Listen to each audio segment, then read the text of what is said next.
Chào mừng quý vị và các bạn đã đến với chương trình Chat với mẹ bỉm sữa. Một sự góp mặt vô cùng quen thuộc và không thể kể đến, đó chính là Thanh Trần và thạc sĩ tâm lý Tô Nhi A. Xin chào mọi người. Bữa nay mình mặc màu xám nên mình phải ăn nói nhỏ nhẹ thôi, đầm thấm thôi. Chị màu nào chị cũng vậy mà chị. Thực ra em có tò mò tại sao chị chọn cái màu này không? Dạ tò mò. Tại vì câu chuyện của các mẹ bỉm sữa luôn rất là nhiều màu sắc, luôn rất là sinh động, luôn rất là đặc sắc. Đó là lý do mà chị nghĩ chị mặc cái màu nào nó trơn trơn thôi cho nó bớt lại. Đó. Tôn trọng khách mời đó mà. Vâng. Và chúng ta hãy đến với sự xuất hiện của khách mời chúng ta ngày hôm nay. Xin mời. Em chào chị. Dạ, xin chị mời. Em chào chị Tô Nha. Dạ. Em chào chị Thanh Trần. Dạ. Em tên là Danh Thị Tuyết. Năm nay em 27 tuổi. Chị đã kết hôn được bao lâu và có mấy bé rồi ạ? Em với bạn trai em chuẩn bị kết hôn thôi, nhưng mà chưa có đám cưới. Dạ. Bé nhà thì được 19 tháng tuổi. 19 tháng tuổi, con là con trai, Con trai. Khi mà mình nhớ lại cái khoảnh khắc mà thiêng liêng nhất là khi mình phát hiện ra mình mang bầu thì nó đã xảy ra trong hoàn cảnh như thế nào vậy? Trong một cái hoàn cảnh nó cũng éo le lắm. Khi mà em phát hiện là em có thai á, cũng là em phát hiện ra cái sự thật sau con người chồng sắp cưới của em. Ủa là cái éo le nó không hề nằm ở trên cái thai, éo le nó nằm trên cái đối tác tạo ra cái thai. Đó là một buổi sáng là cảm thấy em buồn nôn. Em mới chạy ra là chợ em mua một cái que thử thai. Lúc đó là mình sống một mình hay mình sống với ai? Cũng sống với gia đình. Bạn trai em thì ở nhà ở quận 7, cũng hay lại ở nhà em. Tại vì quận 4, quận 7 nó gần nhau. Gần. Cái hôm đó bạn trai em là chạy từ Bạc Liêu về Sài Gòn, nó rất là mệt. Là lúc đó là em chuẩn bị, em sẽ nói cái chuyện là em có thai cho bạn trai em biết. Khi mà em lên á, em ngồi cái bên mà em nghe một cái tiếng chuông tin nhắn. Ngay ngày hôm đó là bạn trai em không có xài mật khẩu, nên là khi em mở cái tin nhắn ra, rồi sao mọi chuyện nó như sự sắp đặt của vũ trụ vậy? Cứ đúng chỗ luôn. Rồi sao? Em không biết nữa. Khoan nha, cho chị hỏi là cái lúc mà em phát hiện em có thai á Tuyết, là em có vui không? Tức là cái đoạn mà mình biết mà mình chưa có kịp thông báo với bạn trai á. Có chị, em vui lắm. Tại vì em nghĩ là nếu thí dụ em có thai á thì bên gia đình bạn trai em á sẽ thay đổi lại. Ủa là sao em? Và trước đó nữa là bạn trai em nói là gia đình anh ấy ở bên Úc. Anh ấy ở Việt Nam một mình. Ba mẹ anh ấy á, muốn bắt anh ấy qua bên Úc để mà qua bên đây sinh sống. Không, qua bên Úc để mà lấy cô gái ở bên Úc đó. Nhưng mà anh không muốn qua bển. Nhưng mà thật sự nó không phải là như vậy. Mình quen nhau bao lâu cho tới thời điểm đó? Em với bạn trai em nói chuyện cũng lâu á, mà chính thức quen nhau thì được 6 tháng. Quay trở lại cái vụ tin nhắn đi, đang rất là gay cấn luôn á. Cái tin nhắn đó em vừa mở ra em cảm thấy em rất là sốc. Chồng ơi, chồng về nhà chưa? Đọc tới đó là thấy rụng rời rồi phải không? Em rụng rời luôn, thật sự em là sốc lắm. Chồng ơi, chồng về nhà chưa? Vợ đi làm rồi, vợ có kho thịt kho với để kim chi trong tủ lạnh. Cái em mới nói ủa, bạn trai em ở Việt Nam một mình, mà tại sao cái người này nhắn tin là kêu chồng? Cái em cũng nhắn tin lại, em hỏi là chị là ai? Tại sao chị nhắn cho chồng em, bạn trai em mà gọi là chồng? 5 phút sau là phía bên đó gọi lại. Nhưng mà em không bắt máy. Thì lúc bạn trai em thức dậy cầm cái điện thoại lên thì xóa hết. Hơn là khi em đọc được cái tin nhắn đó, em có lấy điện thoại em chụp lại tất cả. Chối của anh chối coi là nó không có, anh là không có tin nhắn đâu. Em đưa tin nhắn ra thôi thì anh mới chấp nhận, là anh mới nói sự thật cho em biết. Thật ra là anh có vợ rồi. Vợ một cách hợp pháp. 2 người cưới nhau, vợ của anh ấy còn đúng 1 tháng nó đã sanh. Trời. Và chị ấy đang ở đâu em? Cũng ở Sài Gòn. Thì thật ra gia đình ấy không phải là bên Úc mà ở Việt Nam luôn. Là vừa bị lừa về tình cảm, vừa bị lừa về tiền bạc tinh thần không chị? Tiền bạc luôn hả? Lúc mà em quen ảnh á, thì em không có đòi hỏi bạn trai của em. Anh nói là lúc trước anh ấy có làm công ty, nhưng mà do cái công ty không đi lên á, nên anh ấy là có thiếu nợ một số vốn. Em nói là bây giờ thôi, nếu mà thiếu nợ á, thì em sẽ cùng anh ấy để trả một số nợ này. Mỗi 1 tháng là em phải đưa cho anh ấy 20 triệu để trả nợ. Em biết được sự thật là em sốc, em đứng hình. Em không biết nói sao luôn nữa. Đã đưa cho anh mấy tháng rồi? Trong 6 tháng đó. Hơn 100 rồi. Dạ đúng rồi. Có lẽ là hơn. Khoảng 2 ngày sau á, em tới nhà ảnh luôn. Đến nhà, thẳng nhà luôn? Em đến để không phải là nói gì trơn á, em đến để em xác minh là có đúng hay không. Thì em vừa tới thì cái nhà của ảnh là có để tên 2 người á. Lúc đó em gọi cho ảnh, anh không có bắt máy. Lúc đó em cũng không thấy vợ nó ở nhà nữa, chỉ có mẹ nó ở nhà thôi. Và cái lúc đó mẹ anh cũng đi ra nói chuyện, nhưng mà không phải kiểu nói chuyện lịch sự. Mà cụ thể lúc đó là bác ấy nói gì với chị? Gần 100 đứa con gái lại đây rồi, nói có bầu rồi, để lấy cái bầu ra làm tiền gia đình tao. Nhưng mà cái gia đình của bạn trai em á thật ra không có khá giả, bán một cái tạp hóa ở chợ thôi. Giờ tôi hỏi nè, ảnh đẹp trai không? Cũng không đẹp trai cho lắm. Có nghĩa là có đẹp trai, rồi ngoài đẹp trai ra thì ảnh nói chuyện có mướt rượt đi vào lòng người không? Nói chuyện ngọt ngào thì em nghĩ chắc không có, nhưng cái sự chăm sóc ân cần thì ảnh có. Nói thấy chưa? Thôi kệ đi. Chỗ đó. Thôi kệ đi. Em có chạm mặt được vợ ảnh không? Em chưa từng chạm mặt, nhưng mà bạn em có chạm. Vợ ảnh có biết về em không? Có biết. Em là người tìm đến vợ ảnh, và em là người nói hết tất cả mọi chuyện. Là nó là một người bình thường giống như em mà đặt vô hoàn cảnh của chị, mà em thấy là ủa, tự Dồn nhiên dập giờ mình quá. bị lừa hết giày này nọ kia, rồi xong mà còn qua tới nơi còn nghe hả, trời ơi, một cả trăm đứa qua đây lấy cái bầu đây hùng dọa này nọ, thì lúc đó em sẽ suy nghĩ tới một cái chuyện là chắc mình bỏ đứa này đi. Gì Thánh, con mình mà. Lúc Đúng tuyệt không vọng em? sẽ nghĩ vậy Em có suy nghĩ giống như chị Thanh nói. đó. Kéo dài trong bao lâu? Em đi 8 lần. Khoan, em đi 8 lần là đi 8 lần để bỏ hả? Suốt cũng hơn 1 tháng. Cứ trong 1 tháng đó mình đi qua đi lại, đi vô đi tới đi lui 8 lần.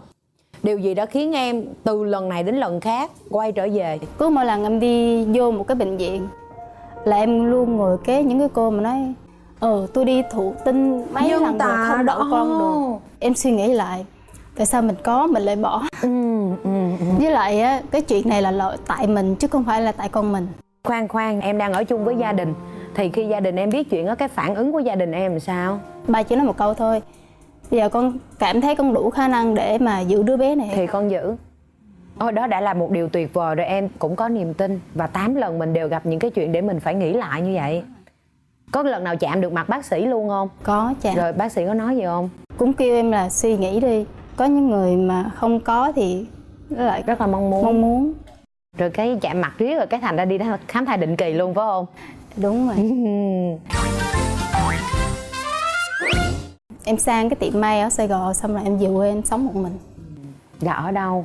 Là quê em ở Bạc Liêu. Cùng quê tôi đó. Ở dưới quê thì sát nhà của cậu Út. Nên là cái căn nhà em chỉ ở một mình thôi, nhưng mà phía sau á, thì nó liền kề với nhà cậu. Dạ. Nên là em ở một mình, không sao hết. Vậy là cái quá trình mà mang thai bầu bí, trong cả quá trình thai kỳ đó là chỉ có một mình chị và bé cùng nhau vượt qua. Dạ đúng rồi. Cái gì mà chị cảm thấy là khó khăn nhất? Em không thấy có gì khó khăn hết trơn á. Tại vì em suy nghĩ thoáng hơn. Em không có tự đưa mình vào vô cái khó khăn hay cái nỗi buồn gì hết trơn á. Em suy nghĩ thoáng hơn, có nghĩa là trước đó khi em chưa thoáng thì em mới có được cái giai đoạn mà em thấy em thoáng hơn. Vậy trước đó khi mà chưa thoáng thì nó làm sao? Em từng tự tử. Đã từng tự tử. Nghĩ về chuyện đó hay đã từng làm em? Đã làm. Lúc đó về quê chưa? Không, lúc này em trên ở Sài Gòn. Ai phát hiện? Mẹ phát hiện? Không, mẹ em không phát hiện. Tại vì em đã chốt cửa. Em chốt cửa lại luôn? Xong em chỉ nhắn tin cho một người bạn thôi. Em nói là nếu mà em có chuyện gì thì em nhờ bạn này thông báo cho mọi người.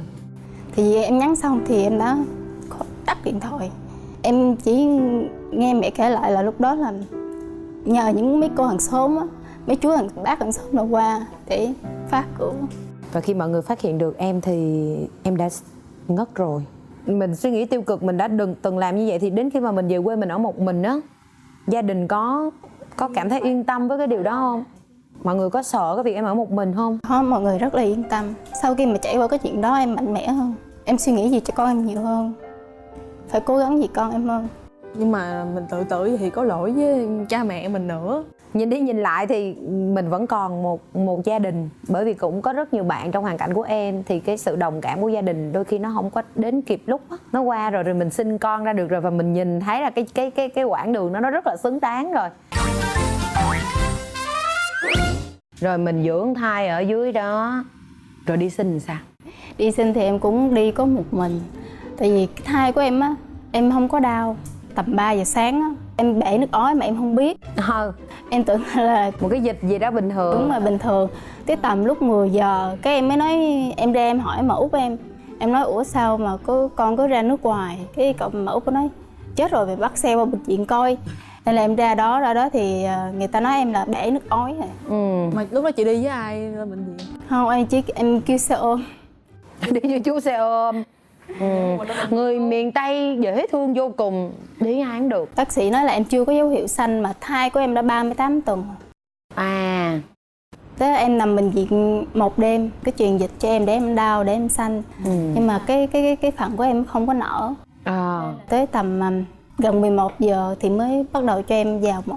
Lúc mà sanh xong thì bé em ẵm ra ngoài rồi, còn em thì vẫn còn nằm ở lại. Cảm giác thì em nôn, em gặp con lắm, mà trong cái phòng đó em chỉ có nằm có một mình em mà. Tới chiều người ta mới chuyển em xuống lại khoa hồi sức. Cái em nhìn mặt con em mới cảm giác là cảm thấy mình hạnh phúc lắm. Em không thấy hối hận khi mình giữ lại. Khi mà sinh con ẵm baby về nhà rồi á, chị em á thì có qua phụ em. Phụ em về cái vấn đề nấu ăn thôi. Còn tất cả mà về dọn dẹp hay giặt giũ là một mình em. Mình lo hết. Con có hợp tác với mình không? Con em chỉ ban ngày rất là ngoan, nhưng mà ban đêm bé là khóc nhiều. Bé khóc có khi là 8 giờ mấy hoặc 9 giờ là bé khóc tới 2 giờ sáng. Rồi mình một mình ôm con, mình dỗ con. Có lúc nào cảm thấy Có bị nản lòng không? mệt lắm. Có em rơi vào trạng thái gọi là trầm cảm. Trầm cảm. Bé hay khóc. Bé khóc lắm. Cái lần đó là em đặt bé xuống giường rồi. Em muốn lấy cái gối em chặn lên vậy đó. Nhưng mà lúc đó là có dì hai em qua kịp. Tại vì bé khóc hoài à. Khóc đến nỗi mà bên nhà cái bên dì hai đều nghe. Hai ẵm bé lên. Xong rồi mà hai dỗ, mà dỗ tầm khoảng có 1 tiếng bé mới chịu nín. Lúc dì qua là dì có thấy cái việc là em đang định ập gối con em không? Thấy, tại vì lúc đó em chỉ cầm gối lên thôi. Cái gì mới hỏi mày làm cái gì vậy? Em không biết em làm cái gì luôn. Em thấy mệt mỏi. Chị nghĩ là giai đoạn đó, một là em đã rời bỏ những cái mối quan hệ quen thuộc về một cái nơi nó hẻo lánh. Hai đó là mình cũng không có cảm thấy tự tin về kinh tế vì mình cũng đang không có việc làm. Ba cũng có thể là mình đang cảm giác là mình bị thất bại trong cái việc là kết nối với con người rồi. Mọi cái nhìn nó đều rất là tuyệt vọng.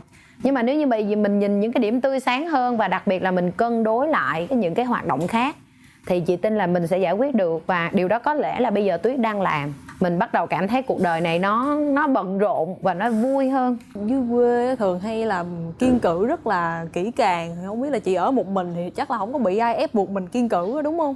Em không kiêng cữ gì chứ. Khoảng 2-3 ngày sau là em đã gọi đầu. Tôi sống một mình em không kiêng được. Thì không có ai nhắc nhở em hết. Và cũng không ai làm giùm mình những cái chuyện khác đúng không? Lúc đó có tủi thân không? Có nhìn qua những cái bạn mà được kiêng cữ, được người chăm rồi cái bắt đầu tủi đi cái phận của mình không? Cũng tuổi chứ, tuổi nhiều lắm mà cái gì mà khó khăn á thì em chạy qua những cô hàng xóm á. Tính ra là bà con chòm xóm giúp em nhiều hả? Dạ đúng Đúng rồi. là người miền Tây hồn hậu dễ thương lắm. Chị chăm bé cho đến khoảng bao nhiêu tháng thì bắt đầu cứng cáp mà chị có ý định chuyển lên Sài Gòn? Tầm 2 tháng mấy là em đã chuyển lên rồi, cai sữa bé sớm. Mình lên là vì áp lực kinh tế hay là vì cái gì mà mình quyết định quay trở lại Sài Gòn em? Cũng áp lực một phần kinh tế, tại vì em không ai lo hết, chỉ có một mình em mà, em cần phải đi làm sớm. Chị hơi tò mò xíu là rồi từ đó đến bây giờ cái mối quan hệ với ba của đứa bé là nó như vậy luôn, nó không còn thêm bất cứ một cái liên lạc nào nữa? Dạ không, em cắt đứt liên lạc luôn. Em thay số điện thoại, rồi cái tất cả Facebook rồi em đều chặn hết. Đổi hết. Em nghĩ là ba của đứa bé cũng không quan tâm. Đúng rồi, tại vì người ta còn cái gia đình kia nữa.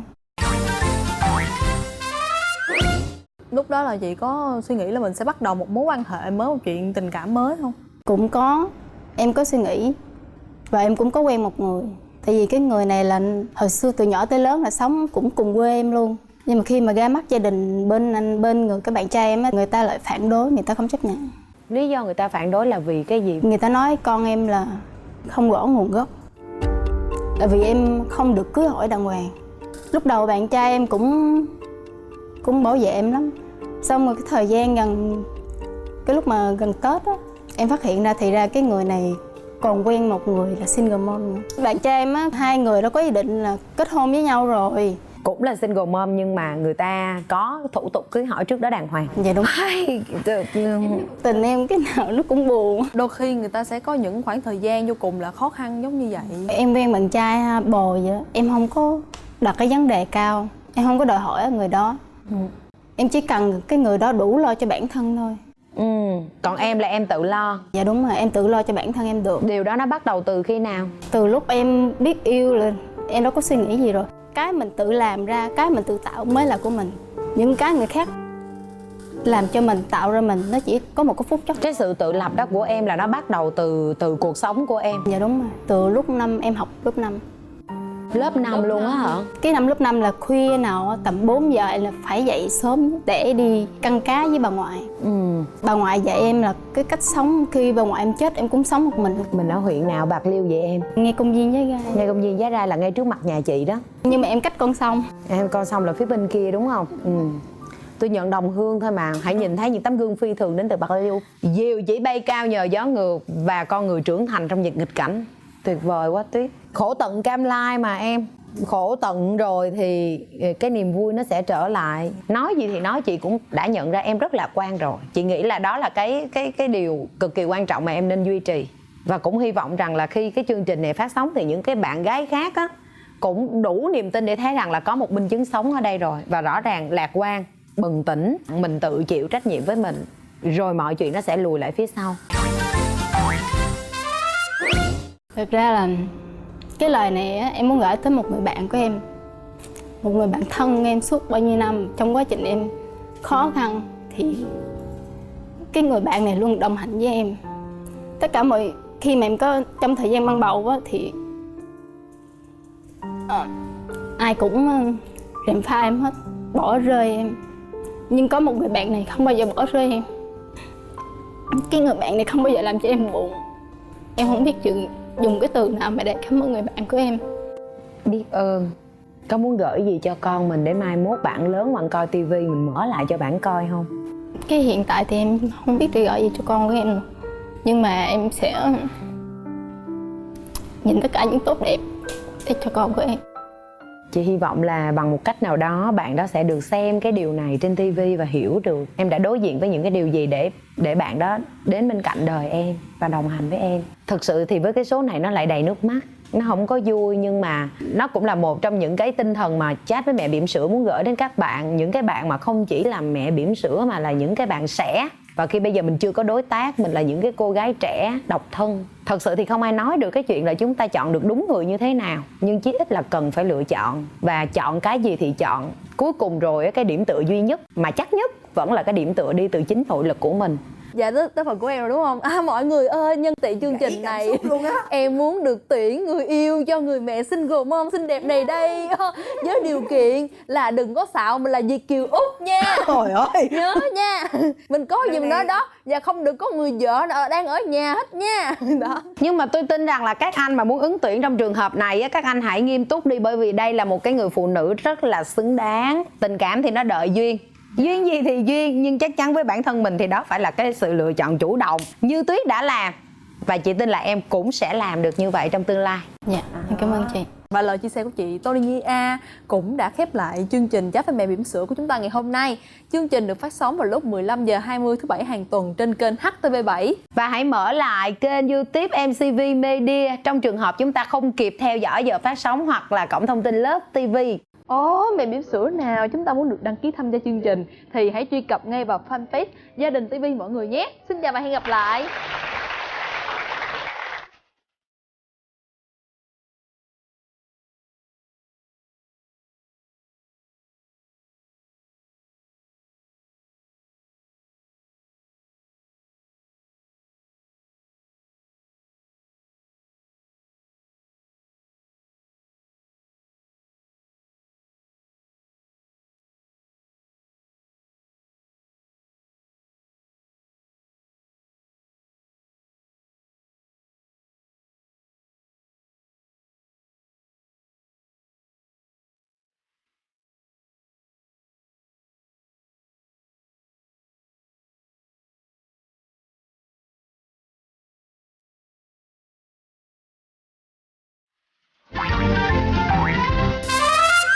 Cái lúc mà em mang thai á là em không có biết là mình mang thai luôn, là chồng em là cái người phát hiện ra. Em không có dám nói với ba mẹ, là qua ngày hôm sau là em bỏ nhà em đi qua bà nội em ở luôn. Trong vòng 4 tháng em không bước ra ngoài đường, không bước ra ngoài đường luôn. Trong cái khoảng thời gian em và ảnh quen nhau thì xảy ra nhiều xung đột lắm.